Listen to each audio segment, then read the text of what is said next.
الحمدللہ رب العالمین والعاقبۃ للمتقین والصلاۃ والسلام علی سید الانبیاء والمرسلین اما بعد فاعوذ باللہ من الشیطان الرجیم بسم اللہ الرحمن الرحیم ثانی اثنین اذ ہما فی الغار اذ یقول لصاحبہ لا تحزن ان اللہ معنا صدق اللہ مولانا العظیم وبلغنا رسولہ النبی الکریم الامین الصلاۃ والسلام علیکا وعلی آلکا واصحابکا اہل بیتکا وازواجکا یا سیدی یا رسول اللہ یا حبیب اللہ یا رحمت للعالمین۔ خالق کائنات جل جلالہ و عم نوالہ نے اپنے کرم سے، اپنے فضل سے، اپنی مہربانی سے اس نے ہمیں نعمت ایمان سے سرفراز فرمایا۔ دعا کرتے ہیں ہمیں اسی پر استقامت عطا فرمائے۔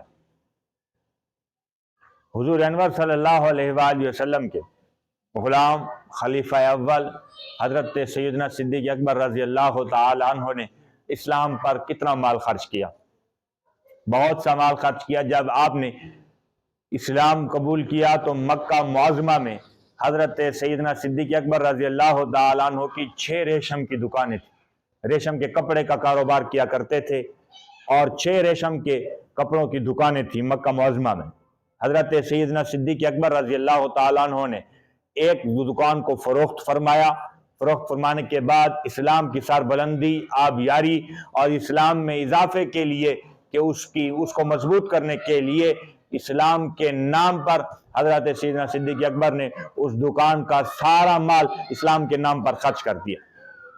پھر اسی طرح 5 دکانیں بچ گئیں، پھر 5 میں سے 5ویں کو بیچ کر 4 رکھ کر ایک اور بیچ کر اسے بھی اسلام کے نام پر قربان کر دیا۔ اسی طرح 4تھی بیچ دی، پھر 3ری کو بھی ختم کر دیا، پھر 2ری کو بھی۔ اسی طرح 6 کی 6 ریشم کی دکانیں آپ صلی اللہ علیہ وآلہ وسلم کے لیے اور اسلام کے لیے اس کا سارا مال اسلام کی سربلندی اور آبیاری کے لیے قربان کر دیا۔ تو دیکھیے کہ کس قدر حضرت سیدنا صدیق اکبر رضی اللہ تعالی عنہ نے اسلام کی سربلندی کے لیے، اس کی بقا کے لیے اور یہ مال خرچ کیا۔ کس طرح مسجد نبوی کی جگہ بھی لی اور اسی طرح بہت سا مال خرچ کر کے حضرت بلال رضی اللہ تعالی عنہ کو آزاد کرایا اور اسی طرح بہت سے کام ایسے کیے کہ جس میں آپ صلی اللہ علیہ وآلہ وسلم کی ذات اور اللہ کی ذات یہ دونوں حضرت سیدنا صدیق اکبر سے راضی ہو گئے۔ حضرت سیدنا صدیق اکبر رضی اللہ تعالی عنہ بیٹھے تھے، آپ صلی اللہ علیہ وآلہ وسلم نے ارشاد فرمایا کہ حضرت سیدنا صدیق اکبر رضی اللہ تعالی عنہ کو کہ اسلام کے لیے، جہاد کے لیے، مجاہدوں کے لیے مال کی ضرورت۔ حضرت سیدنا صدیق اکبر رضی اللہ تعالی عنہ نے یہ فرمان سنا، صحابہ کے پاس جو کچھ تھا صحابہ نے قربان کر دیا، پیش کر دیا، اور چند صحابہ نے اجازت چاہی کہ حضور ہمیں گھر جانے کی اجازت دیجئے، ہم وہاں سے مال لے کر آتے ہیں۔ انہی لوگوں میں حضرت عمر فاروق اور حضرت ابوبکر صدیق رضی اللہ تعالی عنہ بھی تھے۔ اجازت لی اور گھر کی طرف چل پڑے۔ اب حضرت عمر فاروق دل میں خیال کرتے جا رہے ہیں، سوچتے جا رہے ہیں کہ آج حضرت سیدنا صدیق اکبر ہر معاملے میں میرے ساتھ آگے بڑھ جاتے ہیں، لہذا آج میں اتنا مال اسلام کے لیے دوں گا کہ آج نیکیوں میں ان سے بڑھ جاؤں گا۔ تو حضرت عمر فاروق گھر گئے، گھر جا کر سارے مال کو اکٹھا کیا، باہر صحن میں جمع کیا اور اس کے 2 حصے کیے، ایک حصہ گھر میں رکھ دیا اور ایک حصہ حضور انور صلی اللہ علیہ وسلم کی خدمت میں پیش فرما دیا۔ پیش کیا، حضور انور صلی اللہ علیہ وآلہ وسلم کے علم پر قربان جائیے۔ آپ نے ارشاد فرمایا، کسی اور شخص سے نہیں ارشاد فرمایا کہ کیا لائے ہو، جو کچھ لا رہا ہے آپ قبول فرما رہے ہیں۔ جو ہی حضرت عمر فاروق رضی اللہ تعالی عنہ آئے، حضور انور صلی اللہ علیہ وآلہ وسلم نے پوچھا کہ اے عمر، آج آپ اسلام کے لیے کیا لائے ہیں؟ حضرت عمر فاروق نے عرض کیا کہ حضور والا، آج میں گھر گیا اور گھر کے مال کو 2 حصوں میں تقسیم کیا، آدھا مال یہاں گھر رکھ دیا، آدھا مال آپ کی خدمت میں لے کر آیا ہوں۔ آپ نے انہیں جواب نہیں ارشاد فرمایا کیونکہ آپ جانتے تھے کہ عمر کیا سوچتا جا رہا ہے، آپ نے اسے جواب نہیں دیا۔ اسی اثناء میں حضرت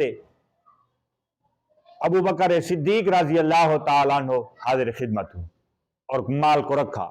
حضور انور صلی اللہ علیہ وآلہ وسلم نے پوچھا، اے صدیق اکبر، آپ کیا لائے ہیں اور گھر والوں کے لیے کیا چھوڑ کر آئے ہیں؟ تو حضور انور صلی اللہ علیہ وآلہ وسلم کا یہ سوال سن کر حضرت سیدنا صدیق اکبر رضی اللہ تعالی عنہ ارشاد فرماتے ہیں، عرض کرتے ہیں حضور والا میں گھر والوں کے لیے آپ کی ذات کو اور اللہ کی ذات کو چھوڑ آیا ہوں، گھر میں آپ کو اور آپ اللہ کی ذات کو چھوڑ کر آیا ہوں، باقی جو کچھ بھی تھا حضور والا آج وہ میں آپ کی خدمت میں پیش کر رہا۔ تو حضرت عمر فاروق کی طرف آپ صلی اللہ علیہ وسلم نے دیکھا اور حضرت عمر فاروق سمجھ گئے کہ حضور نے مجھے جواب کیوں نہیں دیا، کیونکہ جواب اب مجھے صدیق اکبر کی طرف سے مل گیا۔ اور آپ سوچنے لگے عمر فاروق کہ میں حضرت ابو بکر صدیق رضی اللہ تعالی عنہ سے کبھی بھی معاملات میں، نیکیوں میں کبھی بھی سبقت نہیں لے جا سکتا، یہ ہمہ وقت مجھ سے آگے بڑھ جانے والے، ہمہ وقت یہ مجھ سے آگے نیکیوں میں بڑھ جانے والے ہیں، میں ہمہ وقت ان کے پیچھے رہوں گا، ان کا مقابلہ نہیں کر سکتا۔ خالق کائنات جل جلال و نوالہ بھی ہمیں اس طرح کا مقابلہ کرنے کی توفیق عطا فرمائے کہ ہم نیکیوں میں ایک دوسرے کے آگے بڑھ جائیں۔ ہم حسد میں، بغض میں، کینہ میں ہم آگے بڑھتے ہیں، لیکن ہم نیکیوں میں کبھی آگے نہیں بڑھنا چاہتے۔ ہم اللہ کے حضور دعا کرتے ہیں کہ خالق کائنات ہمیں نیکیوں میں ایک دوسرے سے آگے بڑھ جانے کی توفیق عطا فرمائے۔ آمین وآخر دعواہم الحمدللہ۔